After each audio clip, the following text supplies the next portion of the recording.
سيد المرسلين وعلى آله وأصحابه وذرياته وأهل بيته أجمعين. قال النبي صلى الله عليه وسلم: إذا كان نصف من شعبان قوموا ليالها وصوموا نهارها، أو كما قال عليه الصلاة والسلام. میرے محترم بزرگوں، دینی اور ایمانی بھائیوں، یہ آج کا یہ پروگرام بڑا ہی اہم پروگرام ہے. جس طرح کہ آپ کی بستی علاقے کے اندر ایک مشہور بستی ہے، علماء کی بستی ہے، تعلیم یافتہ اور بزرگوں کی بستی رہی ہے، پورے علاقے کے اندر آپ کی بستی کو عزت کی نگاہ سے دیکھا جا رہا ہے. اسی طرح سے آج یہ پروگرام بڑا ہی اہمیت کا حامل ہے. آج جس مناسبت سے یہ پروگرام منعقد کیا گیا ہے، ہم سب اچھی طرح سے واقف ہیں کہ شعبان المعظم کا مہینہ چل رہا ہے.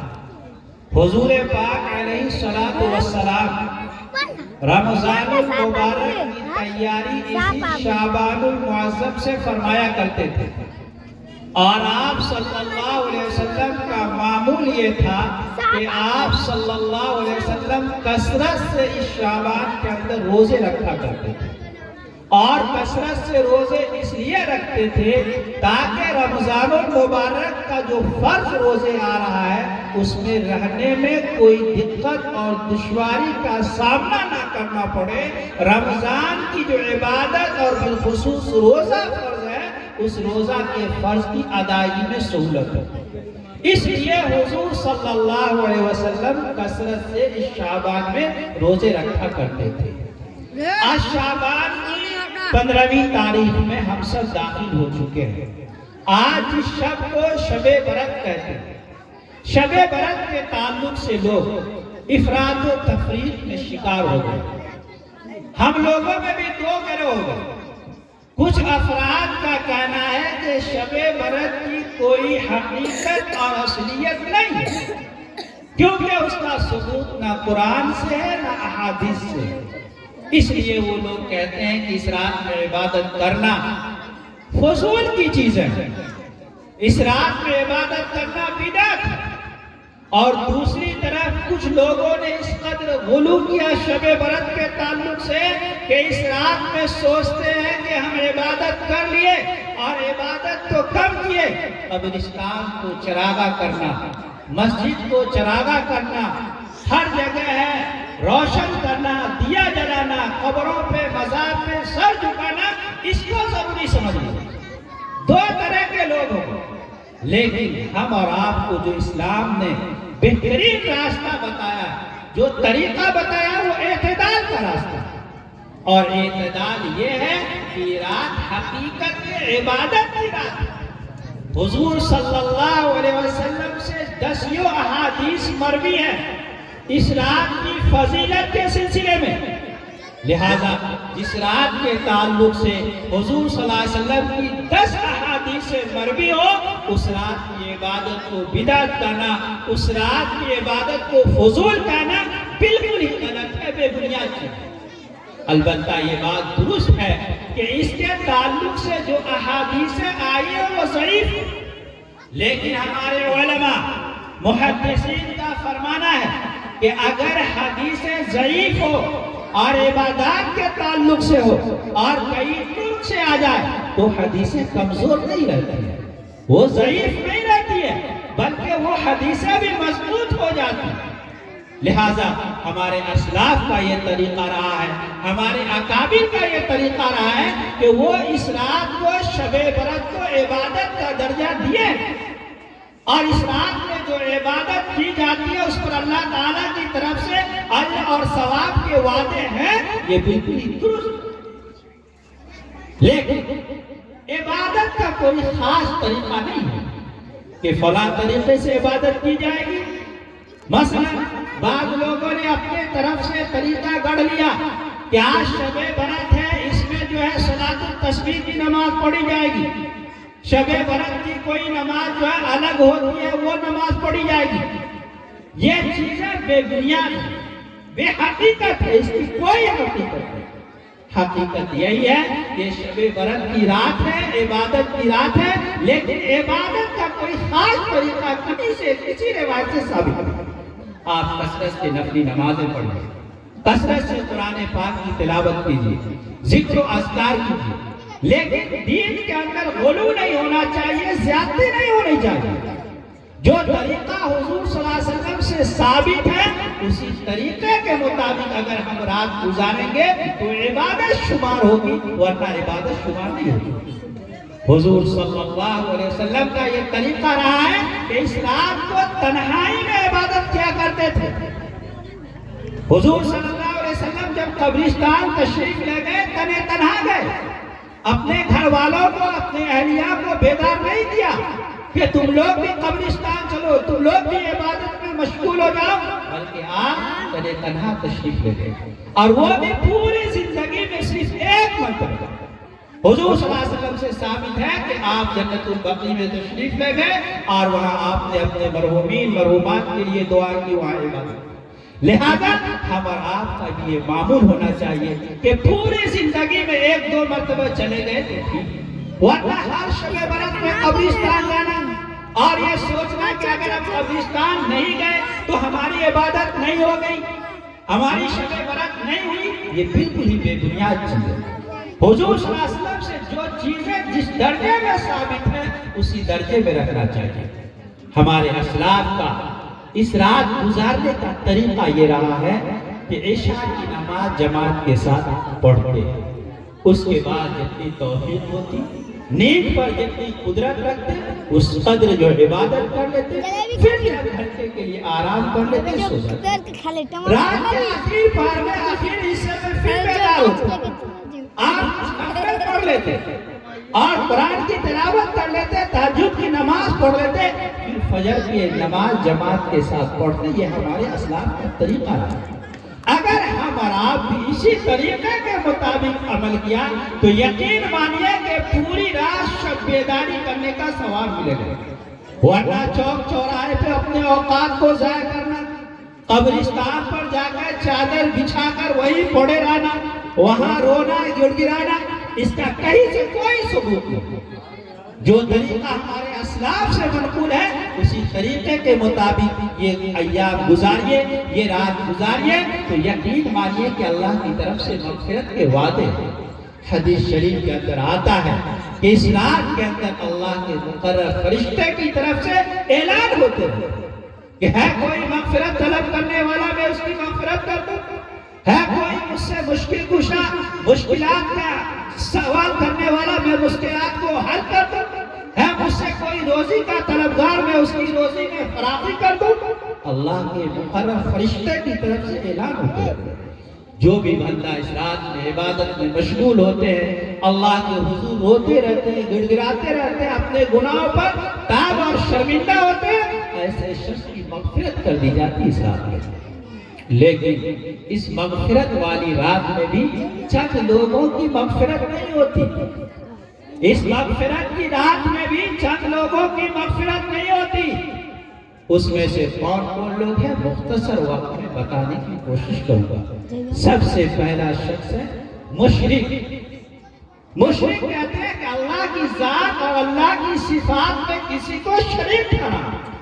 اللہ ہمارا خالق، اللہ ہمارا مالک، اللہ نے کائنات کو پیدا کیا، اللہ کی پوری دنیا کے اندر حکمرانی، انہی کی بادشاہ. اگر کوئی انسان اللہ کے در کو چھوڑ کر غیر اللہ کے در پر جاتا ہے، اگر کوئی انسان اللہ سے مانگنے نہ کر کے بلکہ غیر سے مانگتا ہے، کسی قبر پر جا کر، کسی فقیر اور کسی دستگیر کے سامنے، کسی مزار پر جا کر چادر چڑھاتا ہے، وہاں اپنی اولاد کا مطالبہ کرتا ہے، وہاں اپنے حاجات اور ضروریات کا مطالبہ کرتا ہے، اور یہ سوچتا ہے کہ جو کچھ ہم اس بابا سے مانگیں گے، جو کچھ اس مزار والے سے مانگیں گے، وہ ہماری دعا کو قبول کریں گے، ہماری پکار کو سنیں گے.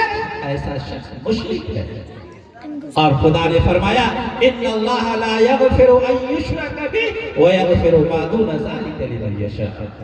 اللہ تعالیٰ اس کو معاف نہیں کرے گا کہ اس کے ساتھ کسی کو شریک ٹھہرایا جائے، اللہ کا درجہ کسی اور کو دیا جائے۔ اللہ خالق ہے، اللہ مالک ہے، کائنات کا نظام اللہ سے چل رہا ہے، لہٰذا انسان کو یہ حکم دیا گیا۔ حضور صلی اللہ علیہ وسلم نے فرمایا کہ لوگوں، اگر تمہارے جوتے کا تسمہ ٹوٹ جائے اور وہ مانگو تو اللہ سے مانگو، کسی اور کے سامنے ہاتھ مت پھیلاؤ، کسی قبر کے پاس مت جاؤ، کسی مزار پر مت جاؤ، کسی بابا کے چکر میں مت رہو، بلکہ ایک اللہ سے مانگو، ایک اللہ سے سوال کرو۔ تو اللہ رب العزت کا فرمان ہے کہ اگر کوئی شخص مشرک ہے تو اس کی بخشش نہیں ہوگی۔ حضور صلی اللہ علیہ وسلم اسی دعوت کو لے کر مکہ مکرمہ میں برپا کیے گئے۔ آپ اٹھے تو اسی دعوت کو لے کر اٹھے۔ آپ نے فرمایا کہ لوگوں، لا الہ الا اللہ کہو، اسے تسلیم کرو، اسے مانو، سمجھو کہ لا الہ الا اللہ، اللہ کے علاوہ کوئی معبود نہیں، اللہ کے علاوہ کوئی مشکل کشا نہیں، اللہ کے علاوہ کوئی ہمارے ضروریات کی تکمیل کرنے والا نہیں، اور اسی کے ساتھ ساتھ محمد الرسول اللہ کو بھی تسلیم کرو۔ اللہ کی توحید کو مانو، اللہ کی الوہیت کو مانو، اللہ کی حاکمیت کو مانو، اللہ کی مالکیت کو مانو۔ یہ سمجھو کہ رزق اللہ دیتا ہے، آپ کی دکانیں نہیں دیتی، آپ کے کارخانے نہیں دیتے، آپ کے بینک بیلنس نہیں دیتے۔ اگر آپ کے حاشیے خیال میں ہے کہ رزق کوئی ہمیں پتھر دیتا ہے، کوئی بت دیتا ہے، کوئی جو بابا بیٹھے ہوئے وہ دیتے ہیں، وہ آپ مشرک ہیں، کافر ہیں۔ ہر صاحب ایمان کو چاہیے یہ مانے، یہ تسلیم کرے کہ پورے کائنات کا نظام اللہ چلا رہا ہے۔ حضرت ابراہیم علیہ السلام نے دعا کی تھی، هو يطعمني ويسقين وإذا مرضت فهو يشفين، وہی اللہ مجھے کھلاتا ہے، وہی مجھے پلاتا ہے، جب میں بیمار پڑتا ہوں وہی مجھے شفا دیتا ہے۔ شفا اللہ کے ہاتھ میں، کوئی بابا شفا نہیں دیتا، کوئی مزار پہ بیٹھے ہوئے بزرگ شفا نہیں دیتے، شفا اللہ کے ہاتھ میں۔ حضور صلی اللہ علیہ وسلم نے ایک ڈاکٹر صاحب کے کندھے پر ہاتھ رکھ کر ارشاد فرمایا، انما انت طبیب واللہ هو الطبیب، کہ ڈاکٹر صاحب، حکیم صاحب، کبھی یہ مت سمجھیے گا کہ میں شفا دے رہا ہوں، شفا اللہ دے رہے ہیں، آپ معالج ہیں، آپ علاج کر رہے ہیں، لیکن اصل شفا دینے والے اللہ کی ذات ہے۔ لہذا ہر مسلمان کا ایمان اللہ کے تعلق سے مضبوط ہونا چاہیے کہ ہمارا جب بھی ہاتھ اٹھے اللہ کے سامنے جھکے، جب بھی ہماری پیشانی جھکے اللہ کے سامنے جھکے، ہم جب بھی رکوع کریں اللہ کے لیے رکوع کریں، سجدے میں سر جھکائیں تو اللہ کے سامنے سے جھکائیں۔ ہر انسان کا عقیدہ مضبوط ہونا چاہیے۔ تو فرمایا گیا جن لوگوں کی اس رات میں مغفرت نہیں ہوتی اس میں سے پہلا شخص ہے جو شرک کرنے والا ہو، اللہ کے در کو چھوڑ کر دوسرے سینکڑوں معبود دیوی دیوتاؤں اور پیر فقیر دستگیر کے در پہ جاتا، ایسا شخص مشرک ہے، اس کی اس رات میں مغفرت نہیں ہوتی الا یہ کہ وہ توبہ کر لے۔ دوسرا شخص جس کی اس رات میں مغفرت نہیں ہوتی وہ ہے ڈاکو۔ ایک ہوتا ہے چور، کسی کا سامان چوری کر لیا، ایک ہوتا ہے ڈاکو اسلحے کے زور پر، اپنی طاقت کے زور پر، ہتھیار کے زور پر کسی کا مال لوٹ لیا۔ قرآن کریم کے اندر ڈاکو کے تعلق سے سخت وعیدیں آئی ہے کہ مخالف صنف سے اس کے ہاتھ اور پاؤں کاٹ دیے جائیں۔ اگر کوئی شخص ڈاکہ زنی کا پیشہ اختیار کیا ہوگا، ڈاکہ ڈالتا، دوسروں کے مال پر حملہ کرتا، لوٹ لیتا، ایسا شخص ڈاکو ہے، اور ڈاکو کی بھی اس رات میں مغفرت نہیں ہوتی۔ تیسرا شخص جس کی اس رات میں مغفرت نہیں ہوتی وہ رشتے اور ناطے کو توڑنے والا شخص۔ رشتے اللہ تعالیٰ نے بنائے ہیں اور اللہ نے کہا کہ رشتوں کو جوڑ کر رکھو، صلہ رحمی کرو۔ یہ جو ماں کے رشتے ہیں، بھائی بہن کے رشتے ہیں، خالہ ماموں کے جو بھی رشتے ہیں، سب رشتے اللہ کے بنائے ہوئے ہیں، اور اللہ نے اس رشتے کو جوڑنے کا حکم دیا۔ رشتے داری کا حق یہ ہے کہ ہمارے جو بھی رشتے دار ہیں اس سے تعلقات مضبوط رکھیں۔ ایسا نہیں ہونا چاہیے کہ اگر ہماری بہن مالی اعتبار سے کمزور ہے، گھر کے اعتبار سے کمزور ہے، تو ہم اس سے قطع تعلق کر لیے، اپنے رشتے اور ناطے کو توڑ بیٹھے، اس کے مشکلات میں اور مصائب میں کام نہ آئے۔ ایسا نہیں ہونا چاہیے۔ ہر صاحب ایمان کو یہ حکم دیا گیا ہے، ترزقون و تنصرون من ضعفائہم، یہ لوگوں تمہاری جو مدد کی جاتی ہے، اے مالداروں، اے صاحب ثروتوں، اے خوشحال لوگوں، تمہاری جو مدد کی جاتی ہے، تمہارے جو کمزور ہیں، تمہارے جو ماتحت ہیں، ان کی دعا تمہارے اندر شامل ہے۔ آج جو تمہاری بلڈنگیں نظر آ رہی ہے، تم ترقی پہ ترقی کرتے جا رہے ہو، زمین پہ زمین خریدتے چلے جا رہے ہو، تمہارے جو ماتحت ہیں، تمہارے کمزور لوگ ہیں، ان کے رزق کو تمہارے ساتھ کر دیا گیا ہے۔ لہذا ہر ذمہ دار کی یہ ذمہ داری ہے کہ اپنے رشتہ داروں کے حقوق ادا کریں۔ اگر ہماری بہن مالی اعتبار سے کمزور ہے تو ضرور اس کی امداد کے لیے ہم وقت تیار رہیں، اس کے دکھ اور درد میں شریک ہو، ان کے ساتھ حسن سلوک کریں، اچھائی سے پیش آئے۔ یہ اللہ تعالیٰ کا حکم ہے، صلہ رحمی کرنے کا اللہ کا حکم دیا ہے۔ تو اگر کوئی شخص اپنے رشتے کو توڑتا ہے، ناطے کو توڑتا ہے، اس سے کنارہ کش ہو جاتا ہے، ایسے شخص کی بھی اس رات میں مغفرت نہیں ہوتی۔ چوتھا شخص جس کی اس رات میں مغفرت نہیں ہوتی وہ ہے شرابی۔ وہ شراب جس کی لت لگی ہوئی ہو۔ جس وقت شراب کی حرمت کی آیت نازل نہیں ہوئی تھی، اس وقت اہل عرب کا یہ حال تھا شراب کے تعلق سے کہ ہر گھر کے اندر شراب بنتی تھی، اور اس قدر شراب سے محبت تھی کہ 200 سے زیادہ اس کے نام رکھے ہوئے تھے۔ لیکن جیسے ہی اللہ کی طرف سے یہ حکم آیا کہ شراب حرام قرار دی گئی، شراب کے برتن توڑ دیے گئے، شراب کے جام جو منہ سے لگائے ہوئے تھے اس کو توڑ دیے گئے، شراب مدینے کے اندر گلیوں کے اندر بہا دی گئی، کیونکہ انہوں نے سن لیا کہ شراب حرام قرار دی گئی ہے۔ لہذا اب اس کے بعد ہر صاحب ایمان کے لیے شراب حرام ہے، اس کو چھونا، اس کو خرید و فروخت کرنا، ہاتھ لگانا بالکل حرام ہے۔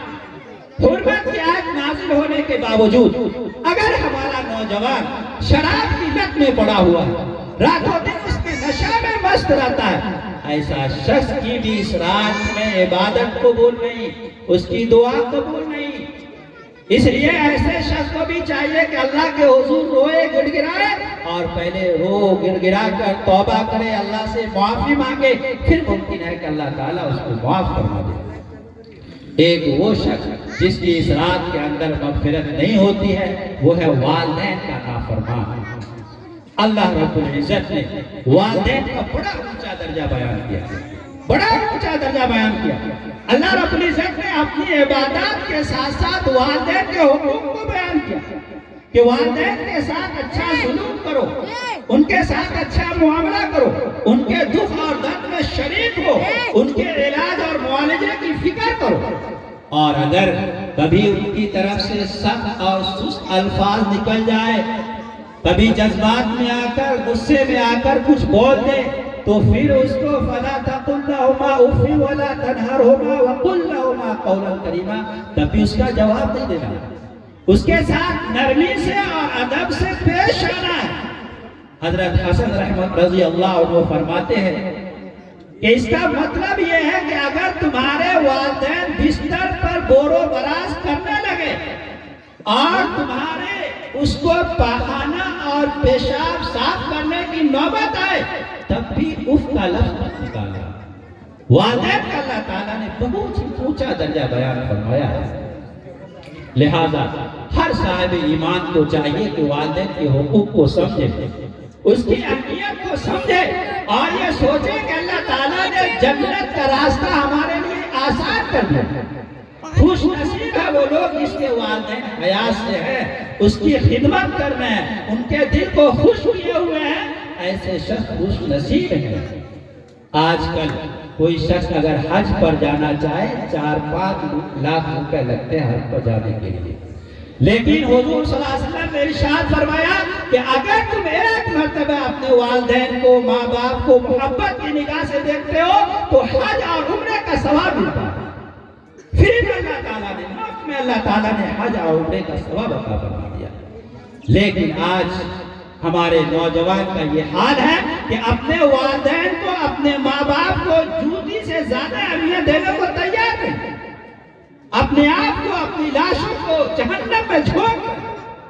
خوش نصیب ہے وہ لوگ جن کے والدین حیات سے ہیں، ان کی خدمت کرتے ہیں، ان کے دکھ اور درد میں شریک ہوتے ہیں اور ان کی دعائیں لیتے ہیں، اور جن کے والدین کا سایہ سر سے اٹھ چکا ہے ان کے لیے میں ایک بات عرض کرنا چاہتا ہوں کہ ہمیشہ جس طرح ابھی شب برأت میں اپنے مرحومین مرحومات کو یاد رکھتے ہیں اور کوشش کرتے ہیں کہ ہم قرآن پڑھ لیں، قرآن علماء سے پڑھوا لیں، حفاظ سے پڑھوا لیں، ان کے لیے ایصال ثواب کر لیں، ایک طریقہ اپنی زندگی میں اپنانے کی کوشش کیجئے۔ ایک چھوٹی سی دعا، رب ارحمہما کما ربیانی صغیرا، اے میرے پروردگار میرے والدین کے ساتھ رحم و کرم کا معاملہ کیجئے جس طرح انہوں نے ہمارے ساتھ بچپن میں ہماری پرورش کی۔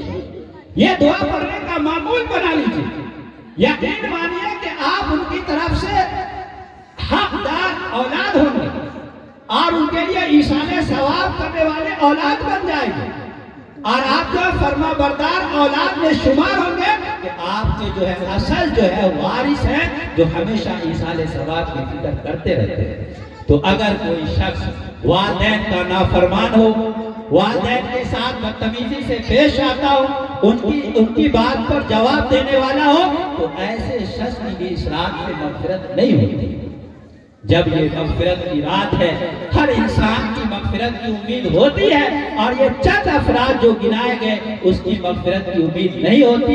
ان کا بھی چاہیے کہ اللہ کی رحمت سے مایوس نہ ہو، اللہ کے حضور روئے، گڑ گڑائے، اپنے گناہوں پر تاب ہو۔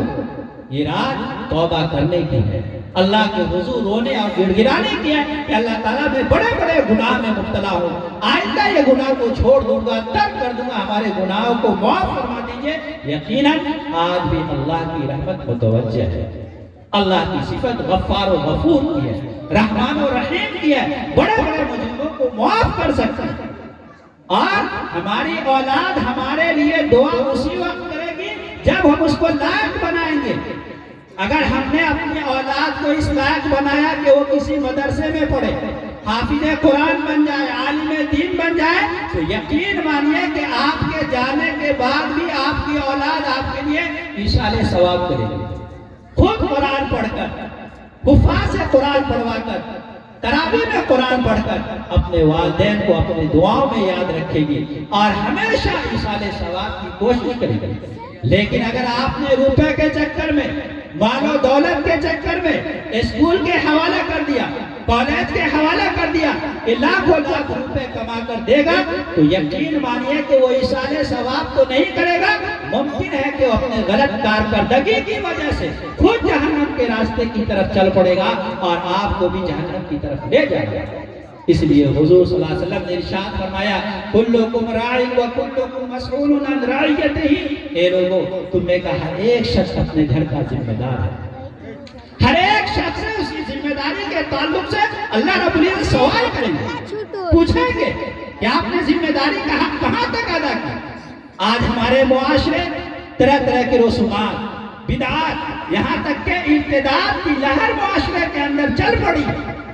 آج ہماری بچیاں سینکڑوں نہیں لاکھوں کی تعداد میں غیروں کے ہاتھ جا رہی ہیں، مرتد ہو رہی ہے، دین چھوڑ رہی ہے، اپنے ایمان چھوڑ رہی ہے اور کفر کو اختیار کر رہی ہے۔ تقریباً 40 لاکھ سے زیادہ بچیاں آزادی کے بعد سے آج تک ہمارے ہاتھوں سے جا چکی ہیں۔ اس کے مجرم کون ہے؟ اس کے مجرم ہم ہیں، آپ ہیں، اور گاؤں کے وہ روسا ہے جو گاؤں کے اندر، سماج کے اندر شادی کو مہنگی سے مہنگی کرتے چلے جا رہے ہیں۔ جو ہماری بچیاں غیروں کے ہاتھ جا رہی ہے، اس کی سب سے بڑی وجہ ایک ہے، آج مسلم سماج کے اندر مہنگی شادیاں ہیں۔ غریب ہے والدین، اس کے پاس مال و دولت نہیں کہ اپنی بچی کے لیے 5-10 لاکھ روپے کا انتظام کر کے اپنی بچی کا نکاح کر دے۔ وہ بچی سوچتی ہے ہم تو جوان ہو گئے، ان کے اندر بھی جذبات ہیں، خواہشات ہیں، اب وہ راستہ نکالتی ہے کہ اس کے علاوہ کوئی راستہ نہیں کہ غیروں کے ساتھ جاؤ، کورٹ میرج کر لو، اسی کے مذہب کو اختیار کر کے، کفر کو اختیار کرتے ہوئے والدین بھی جہنم میں جا رہا ہے، بچے بھی جہنم میں جا رہے ہیں۔ دوسری وجہ آج جو ہماری بچیاں مرتد ہو رہی ہے، دوسری وجہ یہ ہے وقتی تعلیم۔ ایک ہی کالج کے اندر، ایک ہی تعلیم کے اندر غیر مسلم بچے بھی پڑھ رہے ہیں، ہماری مسلم بچیاں بھی پڑھ رہے ہیں، دونوں میں دوستی ہوتی ہے، دونوں میں محبت ہوتی ہے، اور اس کی تکمیل ہوتی ہے اسی ہندوانہ رسم کے مطابق شادی کرتی ہے۔ کفر کو اختیار کر رہی ہے، مرتد ہو رہی ہے، اور اسی کے مذہب کو اختیار کر کے اپنے آپ کو، اپنی لاشوں کو جہنم میں لے جا رہا ہے۔ میرے بھائیوں، آج معاشرہ بالکل ہی غلط رخ پر چلا جا رہا ہے۔ اس لیے حضور صلی اللہ علیہ وسلم نے فرمایا تھا، ہر گھر کی ذمہ داری ہے، ہر گارجین کی ذمہ داری ہے کہ اپنی ذمہ داری کی فکر کریں۔ اور حضور صلی اللہ علیہ وسلم نے ایک موقع پر فرمایا تھا کہ 3 شخص ایسے ہیں جس کے لیے جنت کا دروازہ ہمیشہ کے لیے بند ہو جائے گا۔ اول صف میں نماز پڑھنے والا ہو، ہر سال حج اور عمرہ پر جانے والا ہو، لیکن اس کے باوجود اس کے لیے جنت کا دروازہ بند کر دیا گیا ہے۔ صحابہ کرام نے عرض کیا کہ اللہ کے نبی صلی اللہ علیہ وسلم وہ 3 شخص کون ہے؟ آپ نے فرمایا کہ اس میں سے ایک شخص وہ ہے جو دیوس ہو۔ صحابہ کرام نے عرض کیا کہ دیوس کسے کہتے ہیں؟ آپ نے فرمایا کہ دیوس وہ شخص ہے جس کو اپنے گھر کی فکر نہیں، کمانے میں مست ہے، کھانے میں مست ہے، شراب نوشی میں مست ہے، اور وہ روپے کمانے کو سب کچھ سمجھ رہا ہے، گھر کے اندر کون آیا کون گیا، کس کے کیا تعلقات ہیں، اس کو آنا چاہیے نہیں آنا چاہیے، ہماری بچی رات میں گئی تو کہاں گئی، دن میں گئی تو کہاں گئی، اس کی کوئی فکر نہیں۔ ایسا شخص دیوس ہے، اور دیوس کے لیے ہمیشہ ہمیں جنت کا دروازہ بند کر دیا۔ اس لیے میرے بزرگوں، ہم سب صرف کمانے کے لیے نہیں آئے۔ والدین کے جس طرح حقوق ہیں، اسی طرح اولاد کے بھی حقوق ہیں۔ آپ اگر اپنے اولاد کے حقوق ادا کریں گے، اپنی ذمہ داری کو ادا کرنے کی اور نبھانے کی فکر کریں گے، تو یقین مانیے کہ وہی اولاد آپ کو جنت میں لے جانے کا ذریعہ بھی بنے گا۔ اگر آپ نے اپنے اولاد کو نیک بنا دیا، صالح بنا دیا، حافظ قرآن بنا دیا، عالم دین بنا دیا، آپ تو چلے گئے، اور جب تک وہ بچہ موجود ہے آپ کے لیے قرآن پڑھے گا، تراویح میں قرآن پڑھے گا، نماز میں قرآن پڑھے گا، ایصال ثواب کرے گا، تمام کے تمام ثواب ان کو تو مل رہا ہے، اور آپ کے نامہ اعمال بھی مل رہا ہے۔